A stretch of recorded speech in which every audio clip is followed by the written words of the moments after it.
सकते हैं, luxury office की आनंद ले सकते हैं, साथ में आपके डाउट और इंफॉर्मेशन को भी कलेक्ट कर सकते हैं। हमारे बीच में ऐसे बहुत फाइटर बैठे हुए हैं जिन्होंने वहां का विजिट कर रखा है। हमारा खुद का मैन्युफैक्चर हब है और आरएनडी है जो कि जयपुर से सीतापुरा रिको इंडस्ट्रियल एरिया में 70 एकड़ के एरिया में खुद का आरएनडी और मैन्युफैक्चर हब। जैसा कि आप देख पा रहे हैं क्या की फैक्ट्री ये मिस्टर संजीव कुमार एक बार आप लोगों से आगे करना जोरदार तालियों से इसका स्वागत करें। दोस्तों ये वह शख्सियत है जो आज के समय में किसी भी परिचय का मोहताज नहीं है। एक जवान की नौकरी से रिटायर होने के बाद उन्होंने उनकी सोच को हम सैल्यूट करते हैं, जो ताली बजाते हैं एप्रिसिएशन के लिए उनकी सोच को। आदमी अपनी सोच से छोटा और बड़ा होता है। इनकी सोच देखिए कि हमारे देश से, हमारे समाज से, हमारे सोसाइटी से ना तो कोई बीमारी आना चाहिए, ना तो कोई बेरोजगारी आना चाहिए। सिर्फ इस थीम स्लोगन के साथ इन्होंने 9 नवंबर 2014 को AWPL की स्थापना की। नेक्स्ट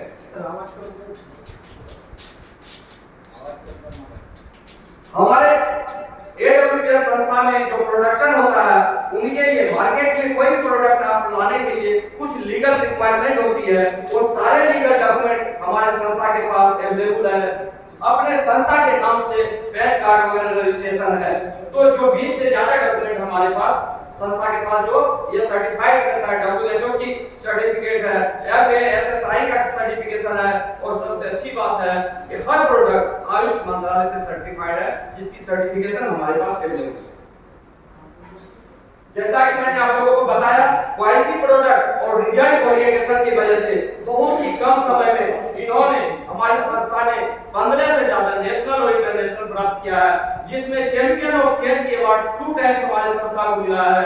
और ये चैंपियन ऑफ चेंज अवार्ड दोस्तों किसी ऐसे आदमी को या ऐसे संस्था को नहीं दिया जाता है। यह अवार्ड उसी संस्था ऑर्गेनाइजेशन को दिया जाता है जो सोसाइटी में, समाज में, देश में कुछ आमूल-चूल परिवर्तन लाने की हैसियत रखता है। इस संस्था का जो वर्क है, इसका जो मोटो है, इसके वजह से 2 बार चैंपियन ऑफ चेंज का अवार्ड, एक बार 2018 में भूतपूर्व राष्ट्रपति प्रणब मुखर्जी के द्वारा और जैसा कि देख रहे हैं 2018 में भूतपूर्व राष्ट्रपति डॉक्टर प्रणब मुखर्जी के द्वारा और दूसरी बार जो है 2020 में चैंपियन ऑफ चेंज का अवार्ड। बहुत सारे अवार्ड है, 15 से ज्यादा अवार्ड है। जैसा कि आप देख रहे हैं दोस्तों फोर्ब्स मैगजीन पर, जैसा कि आप सब जानते हैं फोर्ब्स मैगजीन एक इंटरनेशनल बिजनेस को वैल्यूएशन करता है।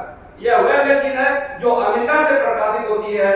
इस मैगजीन को 1917 में BC फोर्ब्स द्वारा शुरू किया गया था, जो कि सिर्फ बिजनेस का वैल्यूएशन करता है इंटरनेशनल लेवल पर। और उस मैगजीन के कवर पे अपने MD का फोटो आना यह दिखाता है उस बंदे में कुछ तो दम है, उसके काम में कुछ तो दम है। तो दोस्तों कहने का मतलब यही है कि बहुत सारे ऐसे अचीवमेंट है जो आपको बिलीव नहीं होगा जब आप इसके तह में जाएंगे, जब छानबीन करेंगे, गूगल पर जाएंगे, YouTube पर जाएंगे, आपको सारी चीज दिखाई देगी। नेक्स्ट जैसा कि आपको पता है यह फौजी संस्था है, आर्मी पर्सनल द्वारा हैंडल किया जाता है। यह संस्था सामाजिक सरोकार से भी वास्ता रखता है।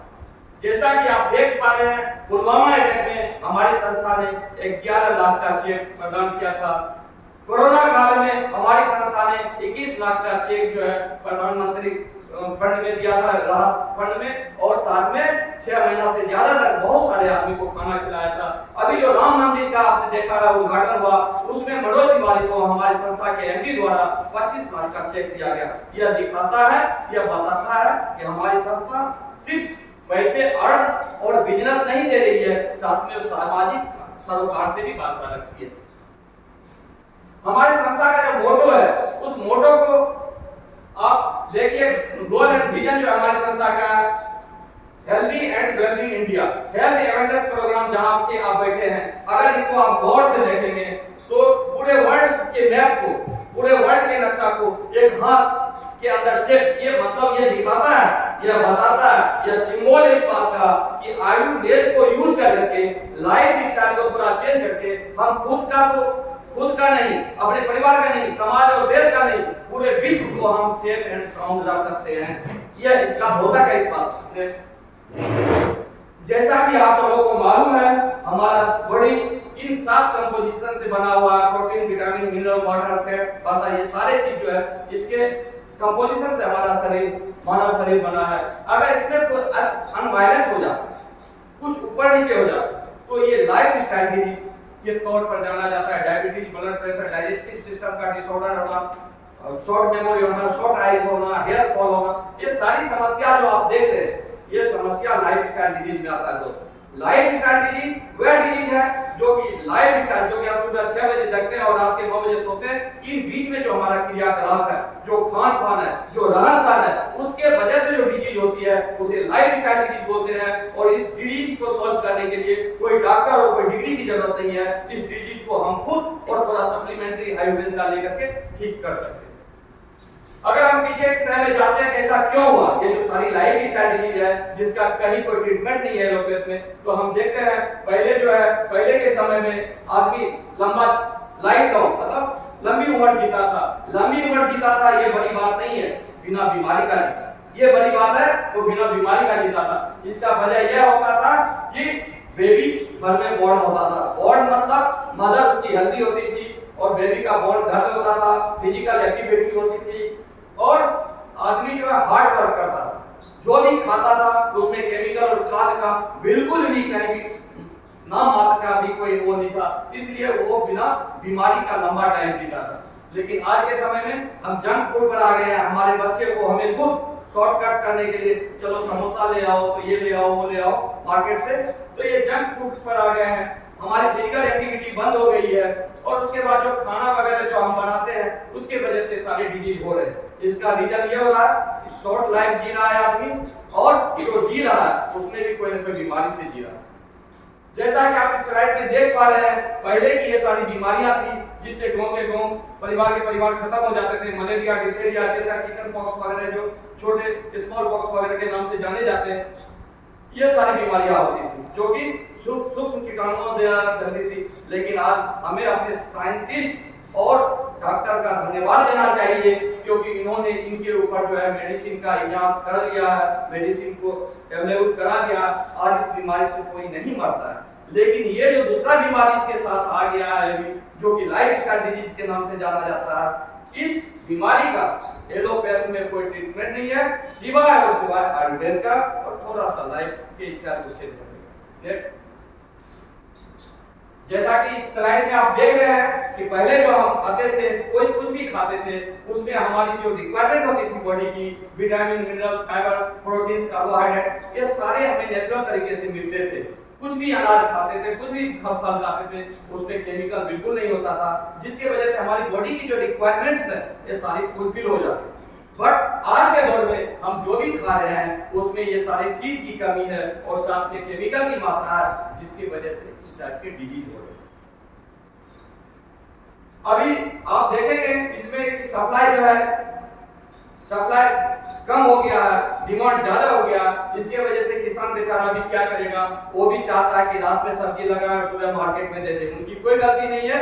जब देश आजाद हुआ था हम 35 करोड़ आबादी रखते थे, आज 150 करोड़ से ज्यादा आबादी हो गई है। खेती की जमीन जो थी वो घट करके आधी हो गई है। जहां आप बैठे हैं, अगर सोचिए 20 साल 25 साल पहले हो सकता है यहाँ भी खेती हो रहा हो।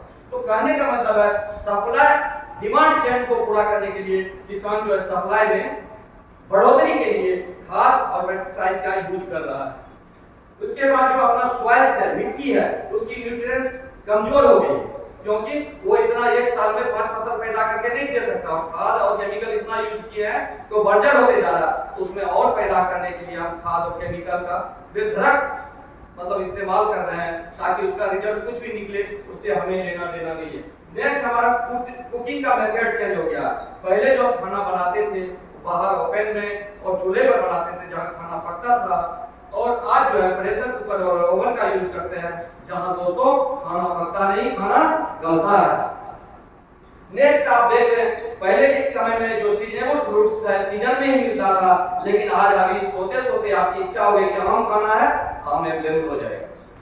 ये दो पौधा एक कोई पेड़ ऐसा नहीं है कि आपके चाहने से आम आ जाता है। यह एक कोल्ड स्टोर की कमाल है जहां पर केमिकल को यूज करके इस टाइप से स्टोरेज किया जाता है और जब आपको मार्केट में चाहिए तब अवेलेबल होता है। इन सबों का इम्पैक्ट हमारे शरीर पर पड़ता है, जिसके वजह से ये सारी बीमारियां हमें होती है। जैसा कि आप स्लाइड में देख रहे हैं, एक किसान को भी पता है कि खेत में जो केमिकल का छिड़काव कर रहा है तो उससे उसको सांस ले जाने से, अंदर इन फेल होने से, इनटेक होने से उनको दिक्कत होगी। तो मास्क लगा रहा है, चेस्ट गोगल्स लगा रहा है और हाथ में ग्लव्स लगा रहा है, लेकिन वही केमिकल युक्त जब अनाज मैनिपुलेट में आता है तो उससे कितना हमें इम्पैक्ट करता है, ये सोचने की विषय है। अब आज वेलकम ड्रिंक हो गया है कोल्ड ड्रिंक्स, कहीं भी जाइए चीप पॉपुलरिटी फटफट कोल्ड ड्रिंक्स आ जाता है टेबल पर। लेकिन कभी आपने सोचा है ये एक गिलास कोल्ड ड्रिंक्स में 16 चम्मच चीनी के इतना केमिकल कंटेंट करता है, यानी एक गिलास आपके कोल्ड ड्रिंक 16 चम्मच चीनी के बराबर केमिकल को कंटेन करता है, जिसको हम एक झटके से ले लेते हैं। इसके वजह से आपको हड्डी के गलने की समस्या, आर्थराइटिस की समस्या, ये सारी समस्या होती है। अगर तो हम पीछे के उसमें बदलाव भी कर रहे हैं, हम अपनी खेती खुद कर रहे हैं, अपने गाय भैंस को यूज करके हम घी तेल का यूज कर रहे हैं, लेकिन अपने आप को से तो बचा लेंगे, लेकिन ये जो air pollution, water pollution, radiation है, इनसे अपने आप को बिल्कुल नहीं बचा सकते हैं। बिकॉज जो एयर में पोल्यूशन घूम रहा है, जो हमारा इंडेक्स लेवल है हर जगह डाउन हो रहा है। कल कारखाना धड़ल्ले से चल रहा है, कहीं भी आप कल कारखाने की जो भी हवा में जो एयर में जो स्प्रे हो रहा है, उसके जो कार्बोहाइड्रेट वगैरह, उसके वजह से एयर पोल्यूटेड हो रहा है, उसी एयर को हम ले रहे हैं। नेक्स्ट है वाटर पोल्यूशन, जो हम ये प्लास्टिक वगैरह गार्बेज वगैरह यूज करते हैं और कल कारखाने की पूरी गंदगी आपके पानी में मिक्स हो रहा है, चाहे नदी हो, नहर हो, कहीं की भी पानी हो, जो कितना भी आप आरो लगा लीजिए, आपको पानी नहीं मिल पा रहा है। जो आज से 25 साल 50 साल पहले कुएं से निकाला हुआ पानी पीते थे, आज यही वजह है कि आदमी बच्चे पहले नहीं थे, 10-12 साल में उसकी हड्डी में दर्द होने लगती है। तो ये हमारे को जो मिनरल्स चाहिए हमें, वो मिनरल्स नहीं मिल रहा। अगर इन दोनों को रोक मिले, ये रेडिएशन जो एक अच्छी बीमारी आ गई है, ये बक्सा जो साहब बोलते हैं, ये डब्बा, ये जो डब्बा है, ये माइग्रेन का, शॉर्ट मेमोरी का, लॉस आइज का, ये बहुत बड़ा कारण है। हाइपरटेंशन का बहुत बड़ा रीजन है। और ये 2G 4G 3G 5G जो आ रहा है, आज से 25 साल पहले जब आप जगते थे सुबह तो चिड़िया की चहचहाहट सुनाई देती थी। अभी कोई भी आदमी नहीं है जो बोलेगा कि मुझे चिड़िया की चहचहाहट सुबह सुनाई देती थी। ये सारे कहाँ चले गए? यही 2G 3G 4G के चक्कर में चले गए और ये जी के जंजाल हो गए। एक समय आएगा कि जिस तरह चिड़िया विलुप्त हुआ, हम भी विलुप्त होंगे इस रेडिएशन की वजह से। इन सारी वजह से जो आपको बताया कि ये सारी डिजीज है, जो हार्ट अटैक का होना, बीपी का बढ़ना, ये आपका ओबेसिटी होना। आज सर्वे बोलता है WHO का कि आज हर 10 आदमी में से 3 से 4 आदमी ओबेसिटी का शिकार है, जो स्टैंडर्ड होना चाहिए उससे ज्यादा है। हार्ट अटैक की ज्यादा समस्या हमारे यहाँ हो रही है। ये सारी समस्या जो आर्थराइटिस की प्रॉब्लम है, जो गायनेकोलॉजिकल इशू है, ये सारे इशू जो है डायबिटीज की समस्या, ये सिर्फ हमारे इन वजहों से हो रही है। अभी हमारा सॉल्यूशन क्या है? जब हम सोचते हैं कि हम कैसे इंप्रूव करें अपने इस जीवन को, आने वाले जनरेशन को जो प्रेजेंट में चल रहा है उनको कैसे उसके हेल्थ को इंप्रूव करें, तो हमारे पास सॉल्यूशन सिर्फ और सिर्फ ये आयुर्वेदा है। और आयुर्वेदा के नाम पर एसलीपीएस वेलनेस प्राइवेट लिमिटेड, एक बार जोरदार तालियों से आप उसका थैंक यू। ये एसलीपीएस जो कि आपको मैंने पहले ही बताया, पूरे वर्ल्ड को एक सेफ जोन देता है। ये बताता है कि हम सिर्फ थोड़ी सी लाइफस्टाइल को चेंज और थोड़ी सी AWPL की सप्लीमेंट। AWPL क्यों बोल रहा हूं? क्योंकि 100% आयुष मंत्रालय से सर्टिफाइड और रिजल्ट ओरिएंटेड है, इसीलिए AWPL की बात कर रहा हूं। नेक्स्ट, ये जैसा कि मैंने बताया आयुष मंत्रालय का हर प्रोडक्ट के ऊपर में आयुष मंत्रालय का सर्टिफिकेट है। असली वेलनेस प्रोडक्ट 7 कैटेगरी जब शुरू हुआ था 2014 में, जिसके पास सिर्फ 7 प्रोडक्ट, ओनली 7 प्रोडक्ट, आज हमारी संस्था 8 कैटेगरी में प्रोडक्ट ले आया है और 170 प्लस प्रोडक्ट है हमारे पास। आपको सोच करके, जान करके, समझ करके आश्चर्य होगा, ये पहली ऐसी आयुर्वेदिक कंपनी है, ऐसी आयुर्वेदिक संस्था है जहां हर 4 साल में, 3 साल में इनके प्रोडक्ट का कॉस्ट बढ़ जाता है। जैसे कि अभी रिसेंटली दिसंबर में कॉस्ट बढ़ा है। दोस्तों, जैसा कि आपको मालूम है, कॉस्ट उसी चीज का बढ़ता है जिसकी डिमांड ज्यादा है। जिसकी डिमांड नहीं होगी उसकी कॉस्ट नहीं बढ़ेगा। तो इसकी डिमांड है, डिमांड इसलिए है कि रिजल्ट ओरिएंटेशन है और क्वालिटी प्रोडक्ट। जैसा कि यहाँ